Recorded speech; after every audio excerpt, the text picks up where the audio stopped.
অনেকেই ভাবতে পারেন ভার্বকে আবার কিভাবে অ্যাডজেক্টিভ বানানো যায়। হ্যাঁ, প্রিয় শিক্ষার্থী বন্ধুরা ঠিকই শুনেছেন। যে সকল ভার্বে প্রকৃতপক্ষে কোনো অ্যাডজেক্টিভ ফর্ম নাই, সে সকল ভার্বকে অ্যাডজেক্টিভ বানানো যায়। ভার্বের প্রেজেন্ট ফর্মের সাথে আইএনজি যুক্ত করে এবং ভার্বের পাস্ট পার্টিসিপল ফর্ম করে। যখন আপনারা পাস্ট পার্টিসিপল ফর্ম করবেন তখন শেষে ইডি যুক্ত করতে হবে।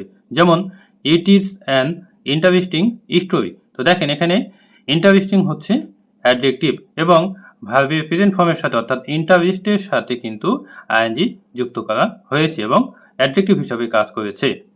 The tired student can't come here.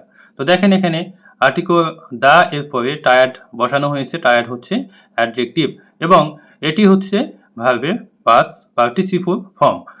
শেষে কিন্তু ইডি যুক্ত করা হয়েছে। হি ওয়াজ আ ডিটারমাইন্ড ম্যান।